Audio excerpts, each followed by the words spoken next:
Boleh dengar insya-Allah?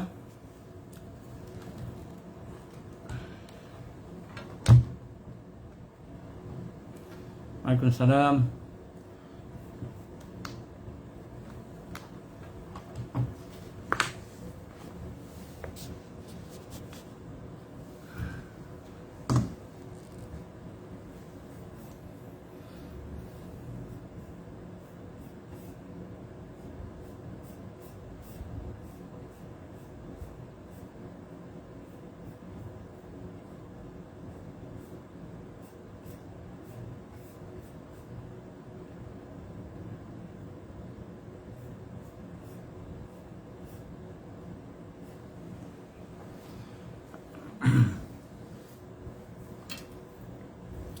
Baik, minta maaf banyak-banyak. InsyaAllah kita nak mula.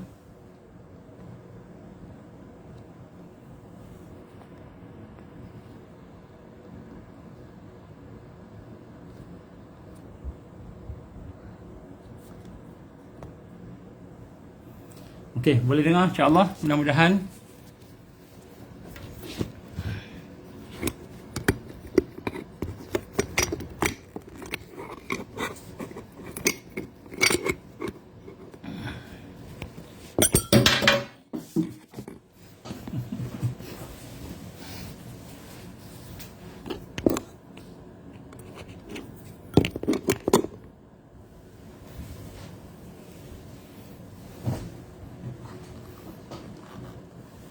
Baik, insyaAllah stabil sikit.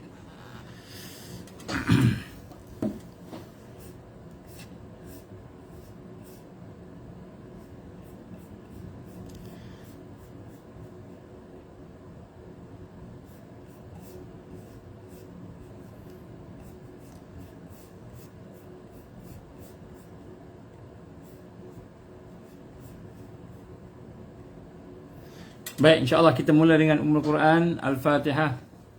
A'udzubillahi minasyaitonirrajim. Bismillahirrahmanirrahim. Alhamdulillahi Rabbil Alamin. Ar-Rahmanirrahim. Maliki Yawmiddin. Iyyaka na'budu wa iyyaka nasta'in. Ihdinas siratal mustaqim. Siratal ladzina an'amta 'alaihim ghairil maghdubi 'alaihim waladdallin. Amin. A'udzubillahi samil 'alim minasyaitonir rajim. Bismillahirrahmanirrahim. Kita mula dengan kita membaca kalimah syahadah insya-Allah. Bismillahirrahmanirrahim. Bismillahirrahmanirrahim. Bismillahirrahmanirrahim. Asyhadu an la ilaha illallah wa asyhadu anna Muhammadar Rasulullah. Asyhadu an la ilaha illallah wa asyhadu anna Muhammadar Rasulullah. Asyhadu an la ilaha illallah wa asyhadu anna Muhammadar Rasulullah. Allahumma salli ala sayyidina Muhammad wa ala ali sayyidina Muhammad kama sallaita ala sayyidina Ibrahim wa ala ali sayyidina Ibrahim wa barik ala sayyidina Muhammad wa ala ali sayyidina Muhammad kama barakta ala sayyidina Ibrahim wa ala ali sayyidina Ibrahim fil alamin innaka Hamidum Majid. Alhamdulillah wa ala wassalatu wassalamu ala Rasulillah wa ala alihi wa sahbihi wa man walah. Asyhadu an la ilaha illallah wahdahu la syarikalah wa asyhadu anna Muhammadan abduhu wa rasuluh. Qala rabbi shrah li sadri wa yassir li amri wa hlul 'uqdatam min lisani yafqahu qawli. Rabbi zidni ilman amma ba'. Assalamualaikum warahmatullahi wabarakatuh. Alhamdulillah. Summa alhamdulillah. Pertama-tama kita bersyukur pada Allah Subhanahu wa ta'ala. Dengan izin Allah kita dapat bertemu. Minta maaf dalam beberapa hari yang lepas, termasuk minggu lepas, kita tidak dapat bersiaran kerana saya banyak travelling. Dan sekarang ni pun masih lagi dalam perjalanan, tak sampai rumah lagi. Dan alhamdulillah pada hari ini saya ambil masa, sebenarnya ada satu mesyuarat sekejap lagi. Saya minta tangguh saya minta supaya buat tanpa saya dulu. Jadi insya-Allah kita ambil kesempatan peluang untuk kita berada di dalam mesyuarat meeting kita lah pada pagi ni insya-Allah. Jadi alhamdulillah, pertama-tama kita mengucapkan syukur pada Allah Subhanahu Wa Taala diberikan kepada kita segala nikmat, segala rahmat. Sesiapa pun yang ada di atas muka bumi ini, kalau namanya beriman, namanya Muslim, maka dia akan sentiasa merasakan bahawa dia adalah merupakan hamba Allah. Dan hamba Allah Subhanahu Wa Taala tentulah akan sentiasa tunduk kepada Allah Subhanahu Wa Taala. Dan maksud tunduk, menyerah kepada Allah bukan hanya berkata-kata, tetapi tunduk menyerah maknanya kita berada dalam keadaan redha, sabar. Kita yang pertama sekali kita nak kena rasa qanaah. Qanaah ni kita rasa serba cukup. Apa yang Allah bagi pada kita ni serba cukup. Walaupun mungkin hajat kita lain, Allah bagi kita lain. Hajat kita nak kesihatan, Allah bagi kita sakit. Hajat kita nak kekayaan, Allah bagi kita miskin. Hajat kita nak sama-sama mendapatkan sesuatu yang kita perlukan, tetapi Allah tangguhkan. Dan Allah tahan kebaikan-kebaikan yang sepatutnya kita rasa kita dapat. Jadi apa pun yang berlaku kepada kita, qada dan qadar yang Allah tentukan itu, hendaklah kita merasa gembira dan senang hati. Kerana apa? Kerana kalau dia daripada Allah, mesti terbaik bagi kita. Walaupun kita kata nampak kecil aja. Contoh nampak kecil ni macam kita kata kita pakai kasut, pakai selipar. Kita nak keluar rumah pakai kasut, pakai selipar. Tapi kita pakai kasut, pakai selipar tak pernah fikir pun itu nikmat daripada Allah. Tapi itulah nikmat. Dan Allah izin selipar hilang pula. Pergi masjid selipar hilang, pun nikmat daripada Allah. Jadi tidak ada satu pun perkara yang Allah Subhanahu Wa Taala berikan kepada kita, melainkan semua itu adalah satu nikmat. Walaupun pada pandangan mata kasar kita nampak seperti satu kesusahan, satu kepayahan, ataupun mungkin kita nampak sebagai suatu perkara yang mungkin menyedihkan kita.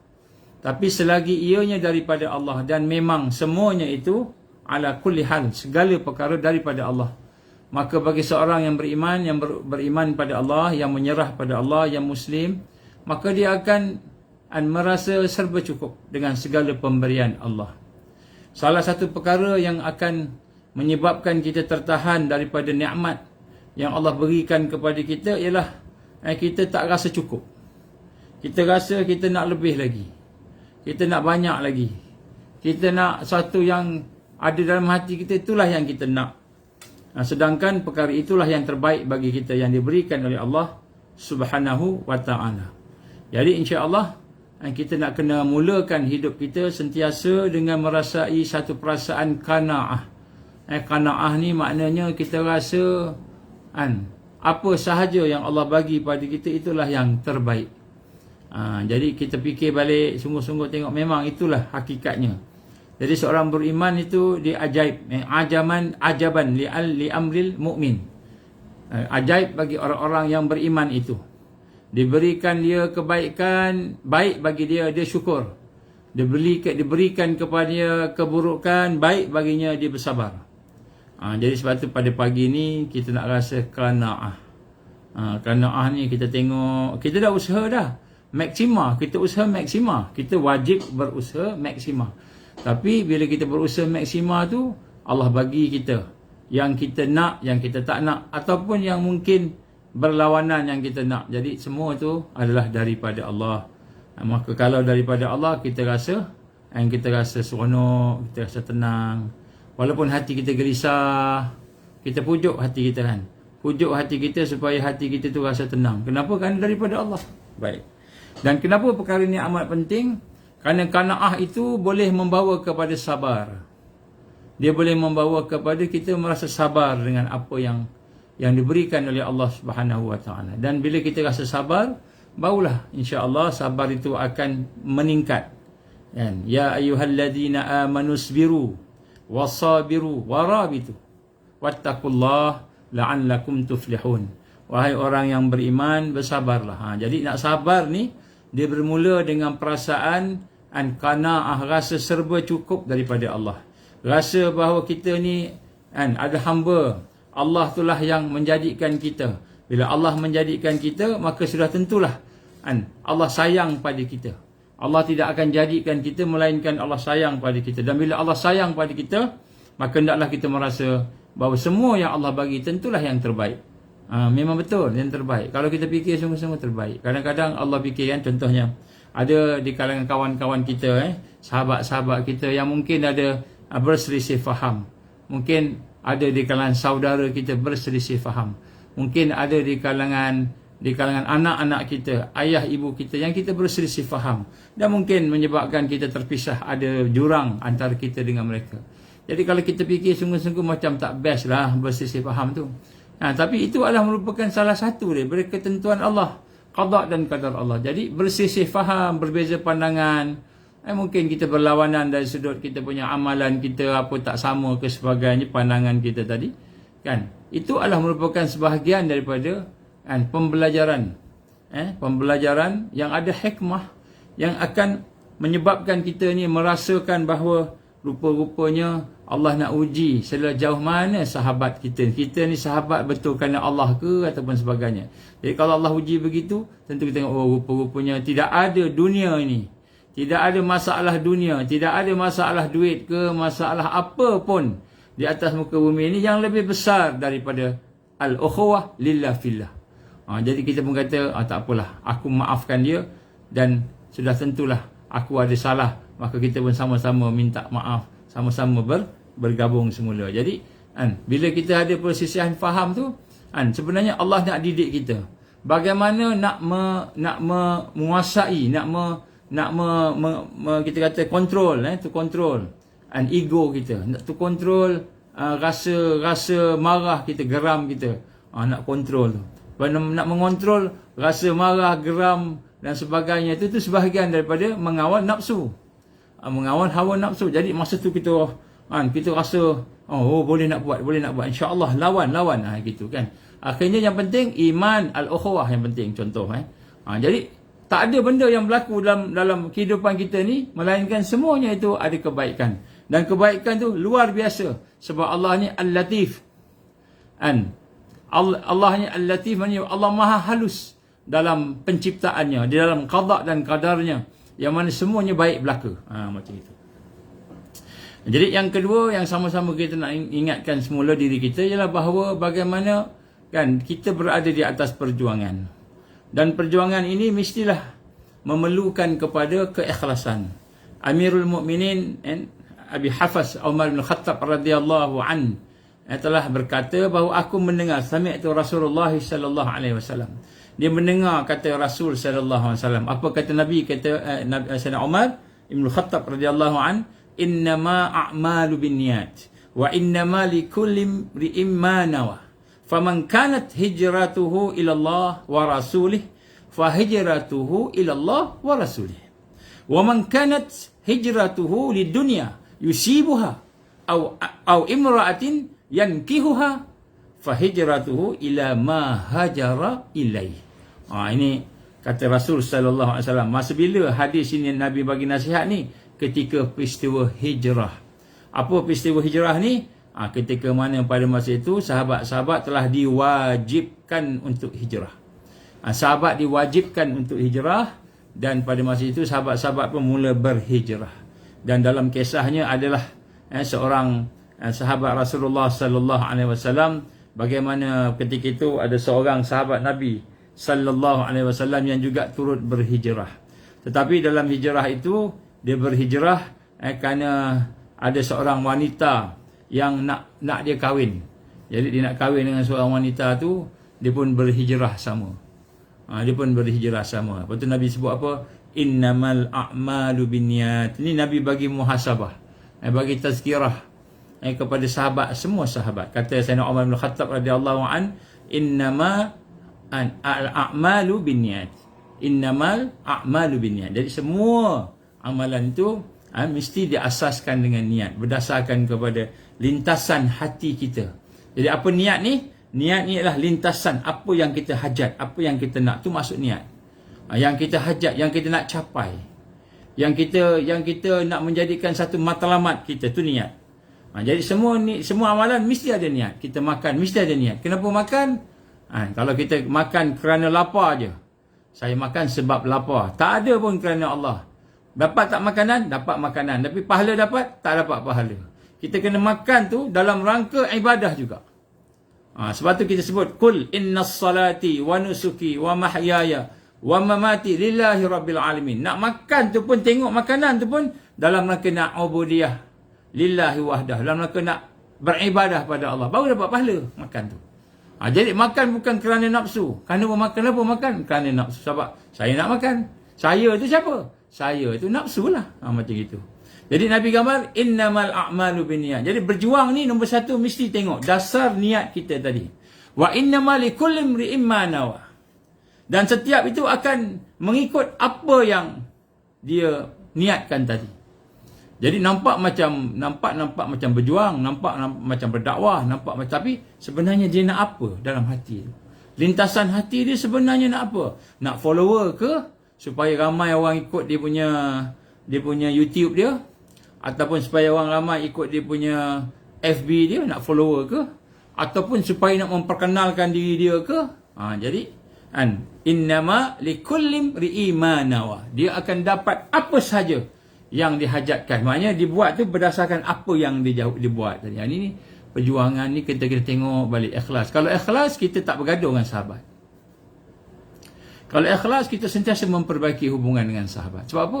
Sahabat ni bukan main-main. Contohlah begitu kan. Ataupun kalau ikhlas, kita akan terus tetap istiqamah walaupun susah. Ini saya nak sebut. Sempena dengan bulan Haji Zulhijjah ni saya nak sebut sikit, tapi belakang sikit lah. Apa sebenarnya yang sedang berlaku sekarang di atas muka bumi kita ini, dalam keadaan yang ada sekarang. Tapi kita nak mulakan dengan ini dulu. Jadi kita kena faham bahawa berjuang mesti mula dengan ikhlas. Ikhlas ni apa? Ikhlas ni hanyalah mendapatkan redha Allah saja. Waridwan minallahi akbar. Zalika huwal fawzul azim. Jadi hati mesti nak dapat redha Allah saja. Itu kejayaan yang paling tinggi. Habis boleh tak kita nak bekerja dapat gaji? Dapat gaji itu bukan niat kita. Niat kita nak ibadah pada Allah. Dapat gaji itu fadilah. Fadilah, fadail amal. Kelebihan beramal. Kelebihan beramal bila kita buat kerja, Allah bagi kita gaji. Bila buat kerja, bila buat sesuatu, Allah bagi kita sihat. Itu fadail. Kelebihan al-a'mal, amal yang kita buat.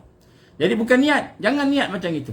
Kalau kita niat, saya nak kerja kerana nak gaji. Niat kita kerja sebab gaji. Maksudnya kalau tak dapat gaji, tak kerja.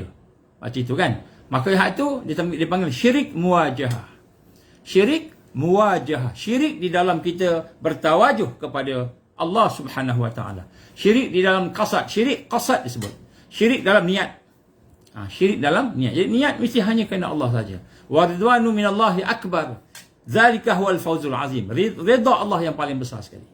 Jadi ini kita kena betulkan. Jadi sebab tu innamal a'malu binniyat. Bila kita buat kerja satu, niat betul kerana Allah, walaupun susah, kita buat juga sebab kerana Allah, bukan kerana kerja. Ustaz, saya dah kerja kerja lebih masa ni. Sepatutnya daripada 8 sampai pukul 4 je. Ini dah sampai pukul 10 malam kita masih bekerja. Ada dapat gaji tak? Macam kan. Dapat gaji tak? InsyaAllah lah, kalau kita ada rezeki lebih, kita dapatlah allowance, bonus contohnya kan. Kita panggil apa? OT kan? Overtime. Tapi kalau tak dapat, kita tak mampu lagi, kita kena sabar. Boleh ke kan? Tak apa, Ustaz, saya buat kerana Allah. Saya buat kerana Allah. Tak apa, lebih masa tak apa. Allah bagi. Allah akan bagi. Bukan saya nak minta gaji daripada Ustaz, saya minta gaji daripada Allah. Ini contoh. Maknanya walaupun kerja tu kadang-kadang kan kita buat lebih daripada kebiasaan, tapi kita buat kerana Allah, maka dia jadi ibadah. Jadi perjuangan. Jadi ini yang tak faham, ramai tak faham. Jadi ramai ingat kerja mesti gaji je. EPF ada Ustaz, EPF. Insurans ada tak insurans? Minta maaf lah, kami tak mampu nak bayar EPF sebagainya kan. Jadi Oh, tak mampu mayuh, tak apalah ustaz, saya pergi kerja tempat lain. Tak apa, tafadhal, tak ada masalah kan.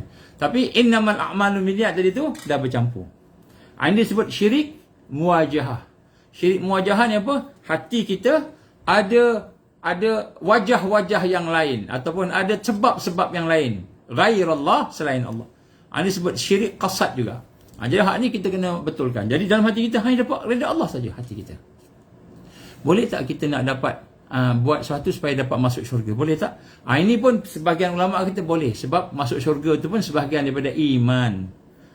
Kita tak akan cerita syurga kalau melainkan kita cerita Allah yang menjadikan syurga. Boleh tak supaya saya jauhkan maksiat supaya saya tak kena bakar daripada Allah? Boleh, sebab ni neraka Allah tu al-iman. Ini termasuk dalam iman. Jadi tapi darjatnya rendah berbanding dengan darjat kalau kita buat kerana Allah semata-mata, faqat lillahi ta'ala. Jadi sebab itulah Allah gambarkan Nabi Rasulullah SAW tadi, wa inna ma likulli imri'in ma nawa. Jadi apa sahaja yang diniat dalam hati dia, maka dia akan buat benda tu. Semua sekali. Jadi sebab tu kita kena tengok balik apa yang kita lakukan supaya mudah-mudahan perjuangan kita betul khalasah, bersih. Betul bersih. Jadi ini nak kena tengok-tengok betul-betul kan. Lepas tu kata Nabi, faman kana, maka siapa-siapa yang hijratuhu ilallah, hijrah dia kerana Allah, wa rasulih, dan kerana Rasul. Kerana Rasul ni maknanya apa? Bukanlah kerana pribadi Rasul tu semata-mata macam itu, tak. Wa rasulih, risalah Rasulullah sallallahu alaihi wasallam. Sebab apa? Rasulullah dah wafat. Kalau kita berhijrah kerana Rasulullah, Rasulullah dah tak ada. Tapi apa yang dimaksudkan sini? Bukan Rasulullah, tubuh badan Rasulullah tu, tapi risalah. Risalah yang dibawa oleh Rasulullah sallallahu alaihi wasallam tu, Islam itu sendiri. Maka siapa yang berhijrah ilallah wa rasulih, kerana Allah dan kerana risalah Rasulullah, kerana Rasulullah SAW tadi, fa hijratuhu ilallahi wa rasulih, maka dia akan dapatlah Allah dan Islam. Dia akan dapatlah yang terbaik. Wa man kanat hijratuhu lidunya yusibaha. Kalau dia berhijrah kerana nak dapatkan dunia dan apa yang ada padanya tadi, au imrah yang kihuha, ataupun perempuan yang nak dikahwini, ataupun dia berhijrah kerana perempuan, kerana nak kahwin, ataupun kerana laki-laki kerana nak kahwin, ilallah fa hijratuhu ila ma hajara ilaih, maka hijrah dia tadi, perjuangan dia tadi, amalan tadi kepada situ. Ini kena bersihkan. Kenapa saya sebut semula hadis ini permulaan pada pagi ini? Salah satunya kerana kita sedang berada di salah satu fasa yang amat kritikal kepada al-mahdiyin seluruh dunia, iaitu kita sama ada kita suka atau tak suka, fasa hijrah telah bermula. Dan bagaimana saya sebut dalam penyampaiannya sebelum ini, bahawa ada 3 prinsip al-mahdiyin. Yang pertama sekali adalah al-iman, yakin. Al-iman mesti ditarbiyah. Al-iman berasas kepada hati yang bersih. Hati perlu ditarbiyah, tarbiyah rohiyah, tarbiyah imaniyah, tarbiyah Islam. Al-iman akan melahirkan amal. Kemudian prinsip yang kedua ialah wallazina hajaru, dan orang-orang yang berhijrah. Innal ladzina amanu, orang-orang yang beriman. Wallazina hajaru, dan orang yang berhijrah. Jadi sekarang ini telah masuk kepada fasa di mana kita kena berfikir dengan serius berkenaan hijrah. Hijrah. Jadi sebab itulah semangat Zulhijjah yang kita nak lalui pada tahun ini bukan hanya sekadar nak korban. Ini ramai orang berfikir nak buat korban. Korban apa? Kambing, lembu, unta. Nak korban. Di mana? Di Malaysia, di Pakistan, di Palestin, di Thailand, di Bangladesh, di Afrika dan sebagainya. Jadi boleh tak nak korban di mana-mana? Boleh, tak ada masalah. Tetapi yang kita nak sebut al-mahdiyin, mereka yang mendapat hidayah Allah, dia bukan fikir korban yang itu sahaja, tetapi dia berfikir korban untuk membina kekuatan. Sanggup berkorban. Egonya, perasaannya, segala kerja-kerja dia sanggup berkorban. Kenapa? Kerana dia nak kena melakukan hijrah. Wallazina hajaru, dia nak kena melakukan hijrah. Jadi Zulhijjah pada hari ini, bila kita sebut masuk bulan haji, bulan Zulhijjah. Zulhijjah ni bulan haji. masuk bulan haji ni bukan bulan orang pergi haji. Sebab ada orang yang pergi haji, dia bukan nak pergi haji, dia nak melancong. Ada juga orang pergi haji sebenarnya dia nak melancong. Sebab tu dia tak fokus pun pada khusyuk, dia tak fokus pun pada ikhlas, dia tak fokus pun kepada ibadah, dia fokus kepada jalan-jalan. Sembahyang duduk tepi-tepi aja. Kan? Tak nak masuk ke masjid, ramai orang, penuh orang, ramai sangat, dia sembahyang kat luar aja. Kadang-kadang tak semayang pun kat luar, semayang dalam bilik je. Dia sewa, dia orang ada duit, sewa hotel dekat-dekat dengan yang nampak Kaabah kat bawah. Bila berdiri tu nampak Kaabah kat bawah tu kan. Dia tengok tu, dia semayang daripada. Bila imam kata Allahu Akbar, dia pun Allahu Akbar. Bila orang kata, ni semayang ni tak terputus daripada saf, tak apa. Di tanah haram tak apa, dia kata begitu. Tanah haram tak apa, boleh semayang terputus saf. Kemudian tanah haram tak apa, semayangnya 100,000 kali ganda.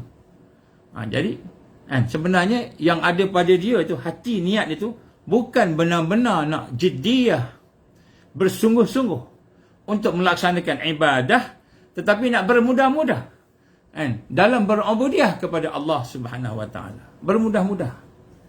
Bermudah-mudah ada hotel, tengok hotel cukup. Tengok Kaabah sayu hati. Kenapa tengok Kaabah? Tapi semayang daripada hotel je. Ni contoh. Jadi kita lihat, ramai orang pergi haji pun nak melancong macam itu. Ada ramai yang macam tu. Ada ramai yang juga nak pergi haji kerana nak gelaran-gelaran tertentu. Saya ni dah ustaz dah. Saya ni dah tak ada haji, tak syok lah. Kena ada haji juga pun pergi haji. Jadi ada juga haji yang ikhlas, ada. Haji memang betul-betul nak buat ibadah, ada. Jadi sebab tu, semua tu tergantung dengan apa yang dia niatkan. Kalau dia niatkan haji tadi untuk ni, untuk dapat gelaran title haji, tuan haji, ataupun dapat supaya orang sebut dia orang yang dah pergi haji, contohnya lah. Ataupun dia pergi sebab nak melancong-melancong, lepas haji besok boleh beli ni, beli apa sebagainya, boleh pergi Gua Hira, boleh pergi ke tempat Madain Nabi Saleh, boleh pergi dekat tempat Taif ke, nak tengok Taif, apa ni, ada buah-buahan Taif, nak pergi Madinah, nak beli baju ini, baju itu contohnya. Jadi ini tergantung kepada niat. Jadi sebab tu hakikat Zulhijjah bukan haji semata-mata, tetapi hakikat Zulhijjah adalah al-udhiyah. Udhiyah ini apa? Korban. Sebab tu ibadah yang besar yang digambarkan Rasul Sallam, antaranya di musim haji, di musim Zulhijjah ini ialah ibadah korban. Sampai Nabi kata apa?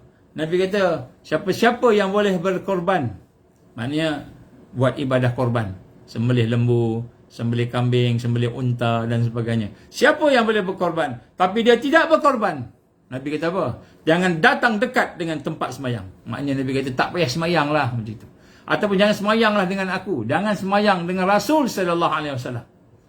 Jadi maknanya disebut sini ibadah korban ni Nabi suruh buat. Kalau kita tak boleh buat pun, cuba usahakan. Kecuali memang kita tak mampu, tak apalah. Kalau tak mampu, tak apa. Tapi yang mampu ni, yang mampu. Baik, sebab itu, di dalam Zulhijjah ini, bila kita sebut tentang haji, bila kita sebut tentang ibadah-ibadah yang digambarkan sebagai hari-hari yang Allah Subhanahu Wa Taala sayang sangat, suka sangat. Hari yang digambarkan oleh Rasul sallallahu alaihi wasallam, hari yang terbaik dalam satu tahun, hari yang terbaik, iaitu hari pertama Zulhijjah sampailah ke hari ke-10 Zulhijjah. Jadi malahan sebahagian ulama menggambarkan 10 hari Zulhijjah ini lebih baik lagi daripada bulan Ramadan. Sebahagian ulama menghuraikan. Sebahagian ulama menghuraikan 10 hari ini lebih baik daripada 10 hari di malam 10 terakhir Ramadan.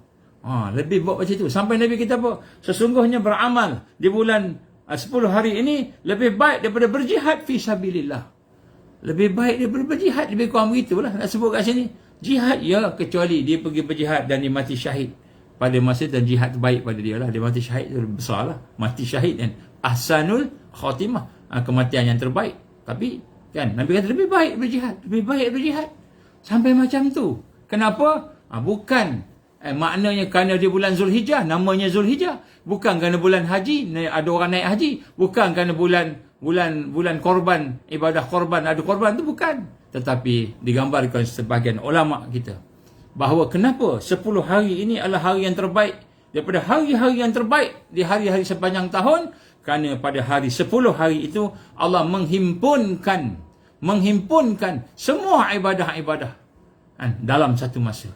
Maknanya oleh kerana terbaiknya hari tersebut, maka Allah himpunkan daripada ibadah yang fardiyah, contohnya sembahyang, puasa, baca Quran, itu ibadah individu fardiyah, dan juga ibadah jamaiyah, jamaiyah seperti ibadah haji. Seperti ibadah haji diwajibkan jemaah. Maknanya kalau sembahyang Jumaat tu kalau kita tak buat masih lagi fardu kifayah. Kalau sembahyang 5 waktu kita tak buat jemaah masih lagi lepas lulus kena buat. Tak buat pun tak apa. Tapi haji ni kena datang semua, pergi kumpul satu tempat, pergi kumpul ke Baitullahil Haram, pergi ke Arafah, wukuf, pergi ke Mina, Muzdalifah, berkumpul, buat sama-sama, buat sama-sama. Kenapa kena buat sama-sama? Sebab tarikhnya sama, masanya sama. Tak kiralah kamu ni raja ke, ataupun kamu ni buruh ke, ataupun kamu tak ada kerja langsung, penganggur, ataupun kamu daripada negara mana. Siapa pun wajib buat benda yang sama secara berjamaah. Kenapa berjamaah? Walaupun kita tidak niat berjamaah, wukuf secara jamaah tadi, tapi dibuat secara jama'i. Allah kumpulkan, Allah himpunkan. Kenapa? Kerana Allah sayang sangat dengan 10 hari ini. Jadi ulama menggambarkan Allah menghimpunkan semua. Itu yang maknanya kita kata hebatnya 10 hari ni, 10 hari Zulhijjah. Tetapi malangnya dalam 10 hari Zulhijjah ini kita takkan boleh buat semua benda itu, melainkan ada kekuatan al-iman dan kemudian kekuatan kita untuk berjuang dan sanggup berkorban. Sebab tu Allah latih kita semua dalam 10 hari ni. Allah latih semua benda serentak Baik. Jadi sebab tu dari sini pada pagi ni kita nak kena rasa, apabila kita nak berjuang di akhir zaman, maka hendaklah kita merasakan bahawa kita wajib untuk merendahkan diri kita kepada Allah dengan penuh keyakinan, kemudian kita berhijrah pada jalannya. Berhijrah pada jalannya. Kenapa? Kalau kita tidak berhijrah pada jalannya, maka kita akan tertinggal. Sebab tu saya nak gambarkan haji pada tahun ini adalah haji yang amat penting. Yang amat penting. Bukan kata haji yang lain-lain tak penting, tapi haji pada tahun ini amat penting. Kenapa amat penting? Kerana kita sedang ini bukan yang terpenting. Yang terpenting lepas ni, sekejap lagi yang kita akan sebut. Tapi yang penting, amat antara penting ni, dia yang amat penting. Kenapa? Kerana haji pada tahun ini adalah merupakan satu haji yang mendekatkan diri kita dengan haji-haji kebangkitan Islam. Haji-haji kebangkitan Islam. Jadi dekat dalam haji pada tahun ini, walaupun banyak halangan, ada yang kena cocok lah, kena apalah, kena ni lah, kena tu, macam-macam kena buat kan. Kena ambil dos 1, 2, 3 dan 4, diwajibkan ambil sebagainya kan. Alhamdulillah diwajibkan tu pada orang-orang tertentu saja kan. Jadi orang tertentu ni maknanya orang yang nak ikut lah kan. Diwajibkan dan sebagainya, tetapi Alhamdulillah walaupun susah sebagainya, kita boleh pergi, sebahagiannya boleh pergilah. Jadi bagi yang tak boleh pergi, tak apa. Jangan kita kata, alah, tak, sebab Allah tak izin lagi. Allah tak izin lagi. Jadi Allah akan panggil siapa yang nak panggil je lah. Kalau kita bernasib baik, insya-Allah kita boleh pergi kan. Lebih kurang itu. Tapi maknanya bukanlah yang tak pergi tak nasib baik. Dia tak buruk, bukan. Tetapi Allah akan siapkan dia sesuatu. Tapi apa yang saya nak sebut pada pagi ni, hendaklah kita merasai bahawa sesungguhnya kita nak mengambil bekalan di dalam bulan Ramadan ini, Zulhijjah ini, itu bekalan untuk meningkatkan diri kita supaya boleh mendekati ibadah berkorban. Bukan korban saja, udhiyah, korban, tapi berkorban. Berkorban ke mana itu? Berkorban untuk berhijrah. Kerana panggilan hijrah telah semakin hampir. Jadi sebahagian daripada ulama-ulama yang saya bincang-bincang, saya tengok, dan Alhamdulillah sebahagian daripada mereka telah mendapat tanda-tanda daripada Allah Subhanahu Wa Taala. Maka kita telah semakin dekat dengan peristiwa hijrah. Dan maksud hijrah ini sebagaimana yang digambarkan oleh Rasulullah sallallahu alaihi wasallam, la hijrah ba'dul fath, ataupun la hijrah ba'dul fath illa niyah wal jihad. aqamaka Rasulullah sallallahu alaihi wasallam. Tidak ada hijrah daripada Mekah ke Madinah sebagaimana yang telah berlaku pada zaman Rasulullah sallallahu alaihi wasallam, tetapi hijrah yang ada ialah al-niat dan jihad. Jadi apa maksud niat tadi itu kan? Maksud niat tadi itu ialah dia berhijrah menuju kepada kebaikan, menuju kepada islah, menjadi sesuatu yang lebih baik daripada sebelum-sebelumnya. Itu dia insya-Allah. Jadi sebab tu kita nak kena tengok di sini bagaimana kekuatan tadi. Yang saya nak bacakan satu hadis Rasulullah sallallahu alaihi wasallam, an Abdullah bin Amr an Abdullah bin Amr radhiyallahu anhuma an Nabi sallallahu alaihi wasallam qala, berkata Abdullah bin Umar radhiyallahu anhum, dan berkata dia bahawa berkata qala Rasulullah sallallahu alaihi wasallam, al muslim man salima al muslim min lisanih wa yadihi wal muhajiru man hajara ma nahallahu an, atau kama qala Rasulullah sallallahu alaihi wasallam. Ini hadis sahih Bukhari dan juga ada Muslim dalam riwayat yang lain. Apa kata Rasulullah sallallahu alaihi wasallam? Ini penting no? Apa dia kata Rasulullah? Qala, sesungguhnya kata Rasulullah, al muslim man salimal muslim. Seorang muslim itu adalah dia akan menyelamatkan muslim yang lain. Jadi maknanya muslim ni muslim lain terselamat daripada kejahatan-kejahatan dia. Apa kejahatan-kejahatan dia? Apa perkara-perkara yang buruk? Lisanihi, daripada lidah dia. Jangan ada kita nak cakap buruk pada orang. Jangan kita cerita buruk pada orang. Pada hari ni macam mana orang yang keliling kita ni buat jahat pun, buat tak elok pun, jangan cerita buruk kat orang. Jangan. Kalau kita dah terlepas, tak apalah, kita mohon ampun ke Allah. Jadi bulan Zulhijjah ni jangan mengumpat pada orang. Jangan memfitnah orang. Fitnah lagi lah. Namimah ni mengadu domba. Mengadu domba besar dosanya. Namimah ni besar dosanya. Jangan kita mengumpat orang. Besar dosa. Ini semua dosa besar. Jangan kita fitnah orang. Maka seorang muslim terselamat daripada seorang muslim yang lain daripada kejahatan lisan, kejahatan lidah dia. Wayadih, yang juga keselamatan daripada tangan dia. Kita tulis type dekat Telegram, type dekat kita kata FB kita apa, kutuk orang ni, fitnah orang ni, tengok video sini, tengok video sana, supaya orang nampak kelemahan dia, keburukan dan sebagainya. Jangan. Nabi kata seorang muslim dia terselamat daripada daripada keburukan dia kepada muslim yang lain tadi. Jadi Nabi sebut lisan dan tangan. Tangan ni maknanya bukan kalau dulu ingat pukul tumbuk tu ingat dosa tangan. Tak, dosa tangan menaip ni. Kita upload video orang menunjukkan keburukan orang lain. Upload dia. Satu dunia nampak. Berdosa kita. Itu dikira mengumpat.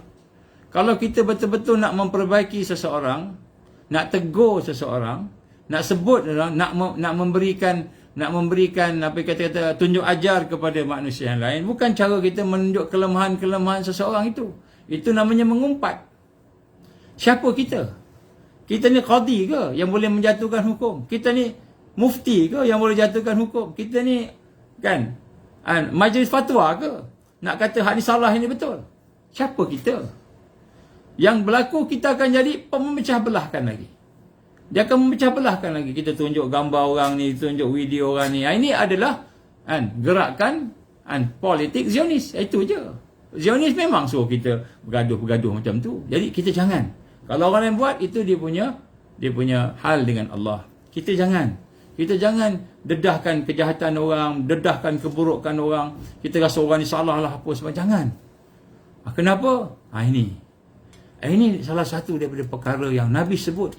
Bukhari Muslim hadisnya sahih. Dan al-muslim man salimal muslim. Seorang muslim akan selamat daripada seorang muslim yang lain pada lidahnya, kata-katanya. Biyadih wa yadih ni tangannya. Kemudian apa Nabi sebut? Wal muhajir. Man hajara ma naha Allahu an. Jadi kata Rasulullah SAW, al-muhajir. Siapa muhajir ni? Jadi kita sebut ini ialah orang yang meninggalkan segala yang Allah larang. Segala yang Allah tegah, dia tinggalkan. Itu muhajir. Jadi nak tinggalkan yang kita suka bukan senang. Perlukan kepada pengorbanan.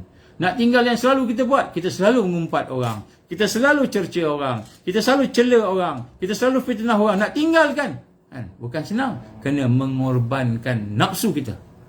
Korban nafsu ni maknanya bukanlah kita potong nafsu kita tu. Tak ada langsung nafsu. Tak. Maknanya kita kena kontrol, kawal dia. Jadi sesiapa yang hajara, berhijrah tadi, daripada perkara yang sia-sia, perkara yang buruk, mungkar dan maksiat, kepada perkara yang utama, maka dialah orang yang sanggup berkorban, yang orang yang akan diberikan oleh Allah kekuatan untuk bersama Al-Mahdiin. Siapa yang berhijrah daripada semata-mata urusan dunia, meniaga fikir dunia, belajar fikir dunia, kan, belajar fikir dunia, meniaga fikir dunia, kan, kita buat kebun fikir dunia, semua dunia aja, apa yang saya dapat dari sudut duitnya sebagainya, fikir hak tu saja, maka dia belum lagi sanggup berkorban dan sanggup berhijrah. Jadi dia nak kena berhijrah, berpindah daripada semata-mata dunia kepada urusan akhirat. Berkebun untuk akhirat, bekerja untuk akhirat. Dunia dapat tak? Dunia dapatlah. Allah bagi, ada fadilat dia. Semua benda ada fadilatnya, semua ada kelebihannya. Kalau kita meniaga, fadilatnya mungkin kita untung, dapatlah duit. Tapi bukan itu hajat kita. Bukan semata-mata kita buat sesuatu kerana dunia tadi, tapi kita buat sesuatu kerana akhirat, kerana Allah. Berpindah daripada jahil kepada ilmu, daripada kita tak tahu kepada belajar. Hari ni ada orang duk bantai-bantai alim ulama kita. Ada orang duk pukul orang soleh di kalangan kita. Mungkin dia bukan alim. Ada pula sekarang ni, kita nak kena iktiraf orang ni, siapa-siapa yang ada sijil agama, daripada diploma, ijazah sampailah master, PhD, baru boleh cakap pasal Islam. Ada pula orang yang nak keluarkan pandangan macam tu. Jadi orang yang lain tak ada ijazah, tak ada diploma, tak ada apa, belajar kat pondok aja, belajar kat Mekah aja, duduk dengan talaki, dengan tuan-tuan guru duduk talaki, mana dapat sijil? Duduk talaki mana dapat sijil? Duduk dalam tarbiyah, proses tarbiyah Islamiah harakiyah, yang secara informal, tapi dia mendapat sesuatu yang baik, yang hebat tadi, mana dapat sijil? Jadi dia nak dapat sijil. Di sijil ni maknanya yang mengikuti sistem yang ada sajalah, sistem yang dibuat oleh Mulkan Jabbariyah sahaja. Jadi ada pula orang kata itu. Jadi dia tak boleh panggil ustaz. Sebab apa? Sebab dia ni belajar tak sampai SPM pun. Tak ada diploma, tak ada degree, tak ada apa master PhD. Saya nak tanya, kan Rasulullah SAW ada diploma ke? Datuk Rasulullah SAW ada stamp ke? Sayyidina Abu Bakar Ibn As-Siddiq radhiyallahu an ada degree ke dalam pengajian Islam? Saya nak tanya, itu zaman Nabi mana ada universiti? Kalau betul lah zaman Nabi tak ada universiti, tentu Nabi dah kata, okey Abu Bakar, aku hadiahkan kau ini ijazah, iaitu engkau ni boleh mengajar sekian. Iaitu engkau ijazah bahagian usuluddin. Engkau ni bahagian tauhid. Kalau bahagian tauhid, kita bagi degree kepada Mus'ab bin Umair contohnya. Ataupun bahagian bukan tauhid, ini hubungan antarabangsa, bagi Mus'ab bin Umair. Kalau bahagian undang-undang, bagi kepada Umar bin Khattab. Ini degree dia, ini PhD. Ada pula orang kata kalau tak ada degree PhD, maka dia telah membuang semua sistem talaki. Dia telah meruntuhkan semua sistem talaki daripada tuan guru yang bersanad, daripada tuan guru kepada tuan guru sampailah pada habis, kan? Jadi habis semua. Kenapa dia kata? Kerana iktiraf. Dia minta kerajaan iktiraf. Dia minta maaf, saya nak sebut kat sini. Siapalah kita nak iktiraf seseorang itu baik tak baik? Kita ni siapa? Qadi ke kita? Mufti ke kita? Hakim ke kita? Okey, nak suruh kerajaan buat. Kerajaan ni betul-betul ke memahami akan hakikat Islam tu? Kalau kerajaan memahami hakikat Islam, tentu tidak berlaku campur aduk di antara hukum-hukum dalam kerajaan tadi. Kan? Apa firman Allah Taala, kan? Wala talbisul haqqa bil batil. Jangan kamu campurkan al-haq dan batil. Tapi tiba-tiba campur. Mengaji, boleh. Haji, boleh. Pergi belajar Islam, boleh. Tapi konsert, boleh. Campur laki perempuan. Dia pun pergi sekali. Kan? Minum arak, boleh. LGBT, tak apa. Ini hak masing-masing. Masing-masing hak, tak apa. Tak apa pula. Bercampur aduk. Jadi kita jadikan orang yang bercampur aduk itu menjadi qadi dan hakim. Nak kata ustaz ni tak betul, ustaz ni tak betul, ustaz ni betul, dia ustaz ni betul. Macam itu. Jadi ini semua arus yang ada. Jadi kita jangan terlibat dengan perkara-perkara yang membawa kepada urusan daripada jahil. Kita kata saya nak memandaikan orang lain.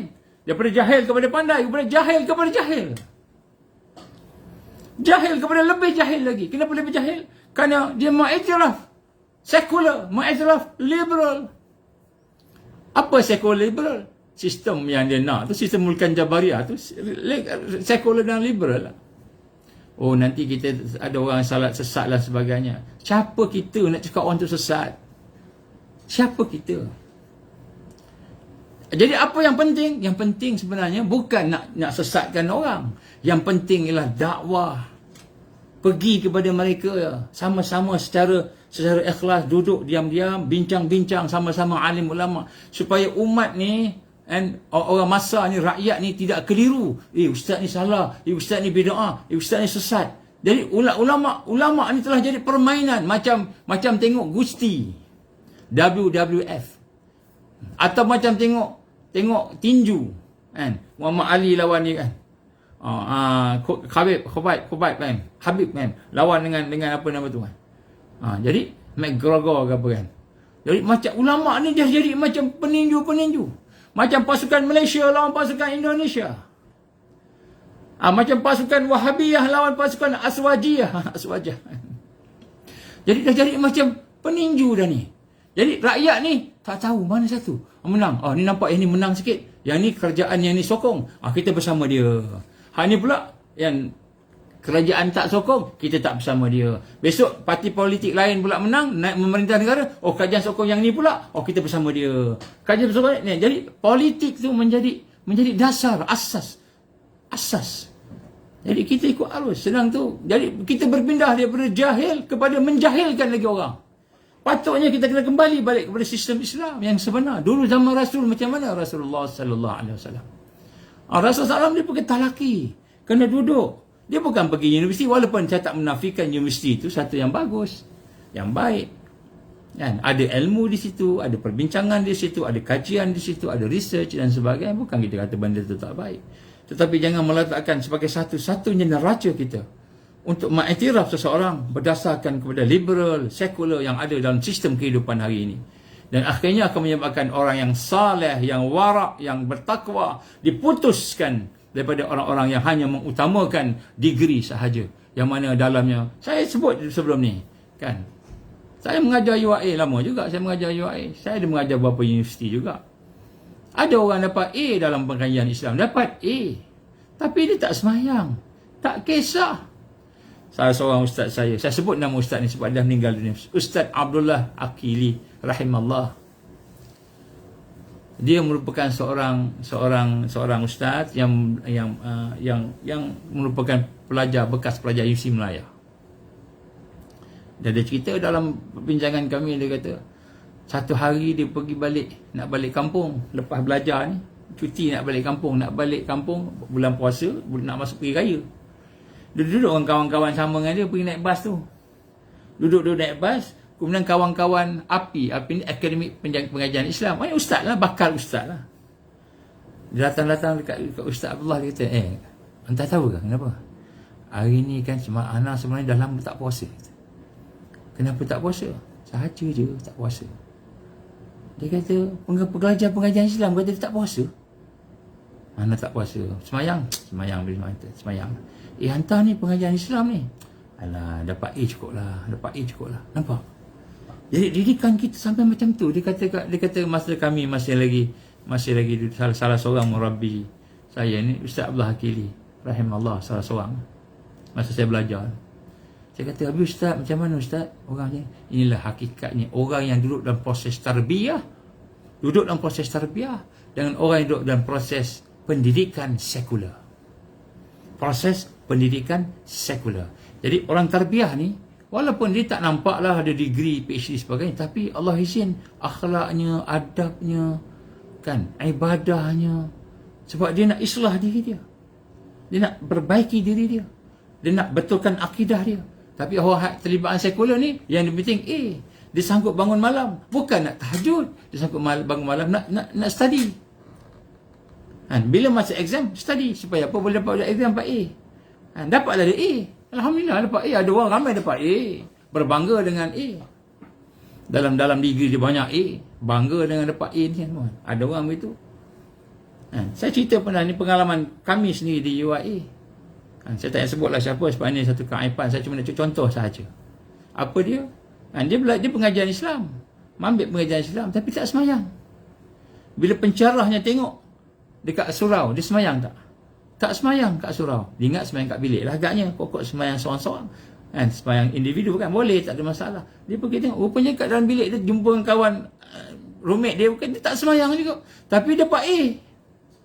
Itu yang pensyarah dia pelik. Akhirnya pensyarah pergi tengok, dia perangai nampak buruk, tapi belajar dapat A. Ketah dia pergi nak tengok, akhirnya tak semayang. Baru tahu tak semayang, dia pun kata dia tak boleh bagi A. Paling tinggi aku boleh bagi kat engkau C saja. Marah dia, jumpa dengan rektor. Rektor pun dah meninggal, Prof Kamal pun dah meninggal juga, rahimallah.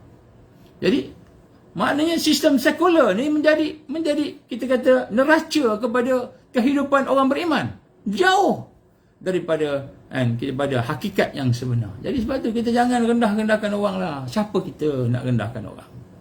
Kita ingat kita dah cukup pandai ke nak memandai-mandaikan orang ni? Dia nak sebut kat sini, sebab itulah kita nak sama-sama melihat hijrah, maknanya berpindah daripada jahil kepada ilmu. Jadi ilmu ni bukan ilmu yang semata-mata yang diiktiraf oleh mulkan Jabariyah, tapi ilmu yang diiktiraf oleh Al-Quran dan Sunnah. Ilmu yang melahirkan at-taqwa. Inna akramakum indallahi atqakum. Sesungguhnya yang paling mulia, yang paling tinggi di sisi kamu, di sisi Allah SWT, ialah orang yang paling bertakwa. Ilmu yang melahirkan takwa, ilmu yang melahirkan adab, akhlak, ilmu yang melahirkan kekuatan untuk beramal dan berjuang. Bukan ilmu sekadar ilmu boleh letak dekat gantung, dekat dinding kita ni, gantung, ni sijil saya, ni sijil saya dapat PhD, dapat master, ni sijil saya dapat A semua. Saya kagum dengan dapat A semua. Dapat A belum tahu takwa. Siapa kita nak mengatakan diri kita lebih baik daripada orang? Allah tegur dalam Quran. Cuba cari ayat tu. Ada. Saya tak nak baca kat sini. Tengok supaya baca sini, cari sini. Jadi sebab tu nak sebut sini, sampai masa untuk kita berhijrah. Jadi Zulhijjah yang kita lalui pada tahun ini bukan sekadar Zulhijjah orang pergi haji, orang buat ibadah korban, ramai dah pakak-pakak ibadah korban. Saya minta maaf, saya sebut sikit lah. Rupanya bisnes ibadah korban ni juta. Easy korban. Saya sebut easy korban sebab easy korban orang ramai kenal kan. Easy korban ni juta. Keuntungan dia juta. Begitu juga dengan korban-korban lain, juta. Bukan saya kata tak elok servis tu, tak apa, buatlah. Tapi yang saya bimbang ialah korban bukan lagi korban tetapi bisnes. Orang yang nak korban tu dia buatlah korban, baguslah. Alhamdulillah. Orang yang nak menguruskan korban bisnes. Dia tak jadi dah ibadah. Dia tak jadi dah merupakan satu fardu kifayah. Tapi ustaz, kita kena ada bisnes. Kena ada bisnes. Kalau tak ada bisnes, macam mana ekonomi nak? Betul, ada bisnes betul. Tapi niat kena betul. Jalan kena betul. Baik, jadi sebab tu nak sebut kat sini. Saya nak sebut Zulhijjah pada tahun ini ialah Zulhijjah yang perlu kita faham sebagai dalam konteks iman. Beriman kepada Allah. Dan Zulhijjah ini bukan hanya sekadar haji, umrah, dan juga ibadah-ibadah yang lain, tetapi Zulhijjah sebenarnya untuk satu bulan untuk kita memahami hakikat berkorban. Berkorban untuk apa? Perjuangan. Untuk perjuangan yang macam mana? Perjuangan yang nak menegakkan din Allah di atas muka bumi ini. Dan perjuangan itu sudah terlalu hampir. Tuan-tuan, saya tak boleh bagi Dan apa yang ada dalam hati saya seluruhnya. Sebab kalau saya bagi, ada yang faham, ada yang tak faham. Dan yang tak faham mungkin akan rasa susah hati. Jangan. Saya kata dah terlalu dekat. Dah terlalu dekat. Tanda-tandanya yang Allah berikan kepada orang-orang alim kita, orang yang saleh, orang yang warak, muhakkikin, banyak, dah terlalu dekat. Dah terlalu dekat. Jadi saya hanya boleh cakap macam itu je. Dan sebab tu pada bulan Zulhijjah ini saya ingin mengajak diri saya dan diri semua sahabat-sahabiah Ansar dan juga semua tuan-tuan puan-puan yang bersama-sama ni, yang pertama ambil peluang. Kita baru dalam di peringkat awal hari yang yang ketiga kot Zulhijjah. Kita ada beberapa hari lagi ni. Penuhkan tiap-tiap malam dengan tahajud. Kalau tahajud tak boleh, bangunlah juga, minta doa pada Allah. Tak boleh nak bangun tahajud, tak boleh doa pada Allah. Ni 10 hari yang terawal ni, bulan Zulhijjah ni, kita ambil peluang. Doa-doanya mustajab.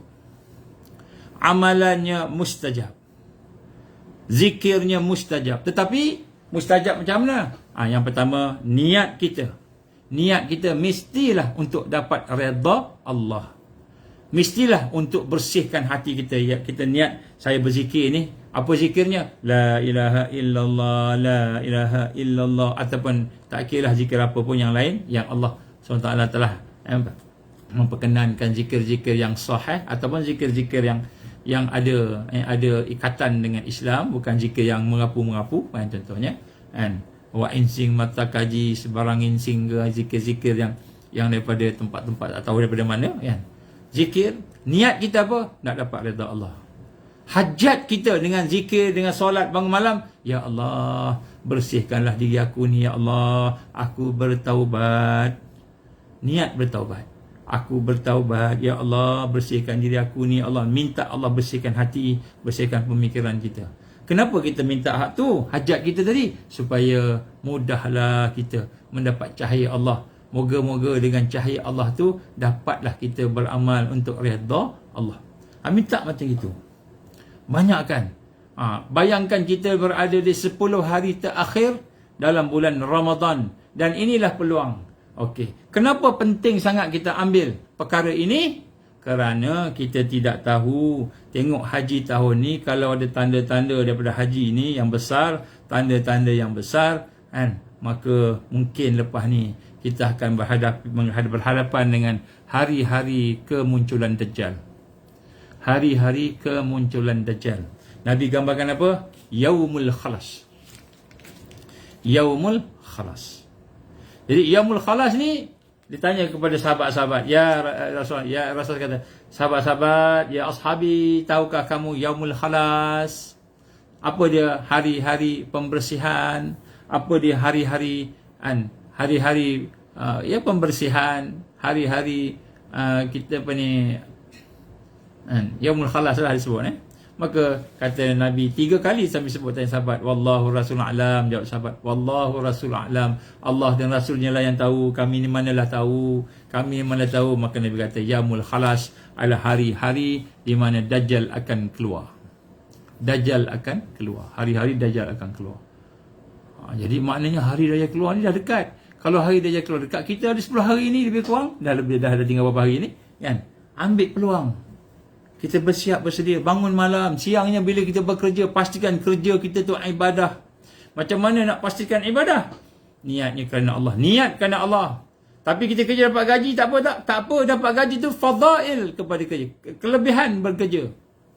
Dapat untung, bisnes dapat untung. Bisnes tu adalah dia punya fadilat kerja. Dapat kelebihan bekerja tu, Allah bagi rezeki. Dari sudut bisnes, daripada untungnya apa, itu tak apa. Niat kerana Allah. Betulkan niat kerana Allah. Betulkan niat kerana Allah. Jadi siangnya kita beribadah, berjuang, bekerja, meniaga, ikutlah apa kerja kita tadi. Malamnya kita bangun malam kita minta ke Allah, minta sungguh-sungguh. Ni Dajjal nak keluar dah ni. Minta sungguh-sungguh. Tanda dah nampak dah dekat dah. Ulama-ulama kita nampak. Ulama yang ada basirah. Ulama tak ada basirah tak nampak. Ulama tak ada basirah masih seronok tengok bola lagi. Masih seronok tengok bola sepak. Ini ulama tak ada basirah. Dihulas, Malaysia menang 10-0. Oh, Malaysia ni bagus sekarang. Ulah ini semoga mendapat apa. Dia masih cerita tentang bola sepak lagi. Minat dengan Liverpool. Minat dengan Manchester United. Masih lagi minat dengan dunia. Ini ulama-ulama yang tak ada basirah. Cakapnya dunia. Fokusnya dunia. Yang diutamakan dalam hidupnya pangkatnya, dapat duitnya, jusanya, gajinya, popularitinya. Yang dia paling utamakan popular. Sebab tu banyak guna YouTube. Daripada asal jadi orang da'i, asalnya da'i, pendakwah, asalnya ustaz, mengajar, mualim, akhirnya jadi YouTuber. Jadi jawatan YouTuber tu lebih penting daripada jawatan da'i. Jadi ulama-ulama yang terlibat yang suka dirinya didedahkan, dipopularkan. Hubbud dunia wa hubbud riasah. Hubbud riasah ni suka, cinta kepada kepimpinan, nak jawatan. Dan hubbud riasah, nak jawatan. Ni semua ulama tidak ada basirah. Saya tak ada cakap siapa-siapa no. Ini tazkirah untuk diri saya dan diri semua sekali. Jadi kita kena sama-sama melihat bahawa ulama yang ada basirah dah melihat dah dengan min laduni, dengan ilmu yang Allah bagi tadi, bahawa Dajjal nak keluar dah tak lama dah. Dajjal nak keluar dah tak lama dah. Maka kita ambil peluang. Allah bagi hidup dalam 10 hari ini, sebelum sampai kepada 10 Zulhijjah. Ambil peluang tiap siangnya, malamnya. Tingkatkan kehidupan kita dengan doa, zikrullah. Minta ke Allah ampun. Minta ampun ke Allah. Kita banyak dosa. Saya pun banyak dosa. Minta ampun pada Allah. Sama-sama kita. Mohon kepada Allah Subhanahu Wa Taala supaya kita dibersihkan oleh Allah, supaya kita diberikan Allah, dibukakan rahmatnya, barakahnya, supaya diberikan kepada kita kekuatan untuk kita berhijrah. Jadi hijrahnya daripada benda yang sia-sia kepada benda yang amal yang qawi, amal kuat. Daripada urusan dunia kepada urusan akhirat. Daripada jahil kepada ilmu yang bermanfaat. Sehingga akhirnya sampai kepada redha Allah Subhanahu wa ta'ala. Maka zaman Nabi Rasul SAW dulu, Rasul SAW mewajibkan semua sahabat berhijrah. Sahabat kena hijrah, wajib hijrah. Kecuali yang terhalang tak boleh. Yang terhalang tak boleh pergi. Jadi zaman kita ni, ketika kita sedang mendekati Yaumul Khalas, hari di mana Dajjal akan keluar mengisytiharkan dirinya, maka hendaklah kita mewajibkan diri kita untuk hijrah. Dan hijrah ni bukan daripada Mekah ke Madinah, begitu mana, bukan. Itu bukan hijrah. Nabi kata dah tak ada dah, la hijrah ba'dul fath. Tidak ada hijrah Mekah Madinah macam mana sahabat buat tadi selepas pembukaan kota Mekah, illa niyah wal jihad, melainkan dengan niat untuk islah dan jihad melakukan islah. Bada'ul Islamu ghariban wa sayaudu ghariban kama bada, fatuba lil ghuraba. Wa man ghuraba ya Rasulullah? Alladhina yaslihun idza fasada an-nas. Bermula Islam dalam keadaan dagang ganjil asing, kemudian Islam menjadi hebat semula. Kemudian dia akan jadi hebat, kemudian dia akan menjadi ganjil lagi, asing lagi, ghuraba semula. Maka beruntung orang ghuraba, untung orang yang terasing itu. Maka ditanya oleh sahabat-sahabat, ya Rasulullah, siapa dia? Waman ghuraba, siapa dia ni? Alladzina yaslihun idza fasada an-nas, mereka orang yang melaksanakan islah ketika mana manusia lain rosak. Manusia lain sibuk cerita pasal video ni, video tu, cerita pasal bola sepak ni, bola sepak tu, cerita pasal macam-macam dunia. Manusia rosak dengan dunia, rosak dengan akhlak, rosak dengan ilmu yang diikuti dengan nafsu. Tetapi yang ghuraba ini, orang yang ghuraba ini, orang yang terasing ini, dia sibuk dengan islah. Islah apa? Islah yang pertama sekali niat, dia nak baiki diri dia. Dan jihad, dia membina kekuatan sistem, membina kekuatan Islam. membina kekuatan Islam secara jama'i, insya-Allah. Jadi tuan-tuan dan puan rahmat Allah SWT, mudah-mudahan Allah ampunkan dosa kita. Jadi saya nak kena berhenti sebab ada meeting lepas ni, ada satu mesyuarat lain pula. Jadi saya nak minta ampun pada Allah andainya apa yang saya sampaikan ni salah dan sebagainya. Tapi saya sebut sesungguhnya banyak dah tanda-tanda keluar yang terlalu dekat. Saya tak boleh cerita semua di FB ni. Tak boleh cerita semua. Kalau saya cerita semua, nanti akan ada orang yang tak bersedia dan kemudian dia akan takut. Ataupun ada orang yang tak bersedia, kemudian dia akan menjadi melampau. Akan ada orang yang tak faham sunnah, JDT dan sebagainya. Dia akan ikut arus lebih teruk, lebih jauh, ikut arus lagi. Jadi ada sebabkan rahsia memang Allah jadikannya rahsia untuk orang-orang yang tertentu sahaja. Sebab tu dia namanya sir. Sir. Kalau kata dalam kitab, contohnya dalam kitab Abdul Qadir Jalani rahimahullah, kata Sirrul Asrar. Kitab Sirrul Asrar. Saya suka kitab tu Sirrul Asrar. Rahsia dalam rahsia. Tetapi siapa yang kita nak jadikan panduan? Jadi panduan untuk mendapatkan rahsia-rahsia yang mungkin tak boleh didedahkan. Sebahagian tak boleh dedah. Kalau dedah nanti jadi syirik, macam-macam lah. Jadi rahsia ni hanya untuk orang-orang yang diberikan pengetahuan tadi. Maka orang inilah memimpin. Siapa dia? Orang yang ada basirah lah. Orang yang ada ilmu, ada basirah, yang ada kekuatan-kekuatan untuk memimpin umat dengan akhlaknya, takwanya dan sebagainya. Itulah orangnya. Kita kena carilah orang macam itu. Jangan cari orang yang masih lagi meletakkan bola sepak di depan, masih lagi meletakkan populariti di depan, masih nak jaga pangkatnya, tidak bersifat takwa dan warak. Jadi kita kena carilah orang-orang yang soleh, carilah. Ada banyak kat depan kita, ramai, tak apa. Dan ikutlah siapa-siapa pun tak apa, insya-Allah. Jadi tu insya-Allah saya mohon ampun lah cakap banyak-banyak ni. Dah lama tak cakap ni. Maknanya dah dekat seminggu lebih tak cakap ni. Jadi insya-Allah kalau ada rezeki saya akan masih lagi dalam musafir.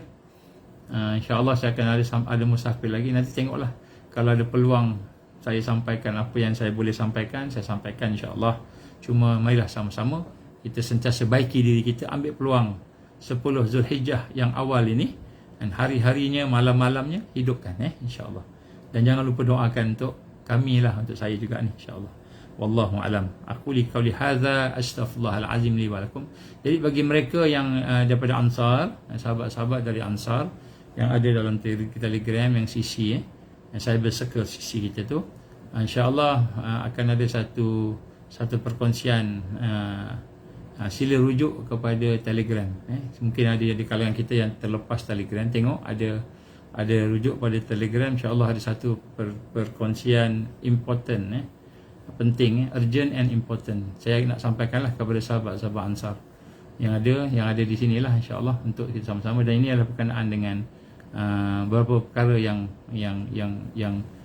penting lah, insyaAllah. Tapi itulah, saya nak cakap kat FB ni pun macam-macam orang tengok, insyaAllah. Aku li qauli hadza astaghfirullahal azim li wa lakum. InsyaAllah kita doa sama-sama, doa rabitah. Kita ikat hati kita sama-sama. Rabitah ni maknanya ikatan hati. Dan kita kata ta'aluq qalbi, ikatan hati, hubungan hati. So kita ingat nama sahabat-sahabat kita yang lama tak jumpa tu, contohnya kan, tak kira lah siapa dia, sahabat-sahabat kita yang ada tu, kita bayangkan wajah-wajah dia tu supaya masuk dalam doa kita lah, macam itu. Ataupun bayangkan wajah mak ayah kita supaya masuk dalam doa kita. Jadi bila kita doa ni, dia akan termasuk sekali lah.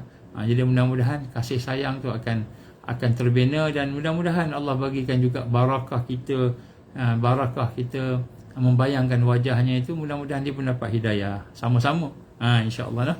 InsyaAllah. Jadi saya pun akan musafir. Doa saya ni, Allah kata doa musafir ni mustajab. Jadi mudah-mudahan lah Allah bagi mustajabnya. Dan kita tak kata kita ni doa mustajab, tapi musafir ni mudah-mudahan lah ada barakah musafir ni, insya-Allah.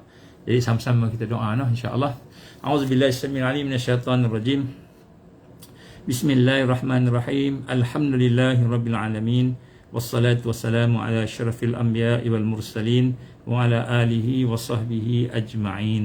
اللهم إنك تعلم أن هذه القلوب اللهم إنك تعلم أن هذه القلوب اللهم إنك تعلم أن هذه القلوب قد اجتمعت على محبتك والتقت على طاعتك وتوحدت على دعوتك وتعاهدت على نصرة شريعتك فاثق اللهم رابطتها وأدمدها واهدها سبولها واملأها بنورك الذي لا يخبو واشرح صدورها بفيض الإيمان بك وجميل التواكل عليك وأهيها بمعرفتك وأمتها على شهادة في سبيلك يا الله إنك نعم المولى ونعم النصير. اللهم يا مقلب القلوب ثبت قلوبنا على دينك وعلى طاعتك وعلى جهاد في سبيلك لا إله إلا أنت سبحانك إنا كنا من الظالمين.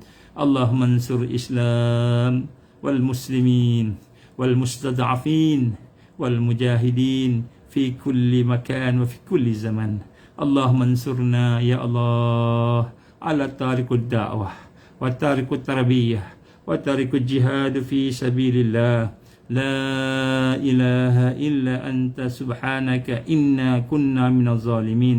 لا إله إلا أنت الله الواحد الأحد الصمد الذي لم يلد ولم يولد ولم يكن له كفوا أحد ولا حول ولا قوة إلا بالله العلي العظيم. يا الله يا حي يا قيوم برحمتك نستغيث يا الله يا حي يا قيوم يا ذا الجلال والإكرام. يا الله يا حي يا قيوم لا إله إلا أنت يا الله يا رزاق يا القوة المتين.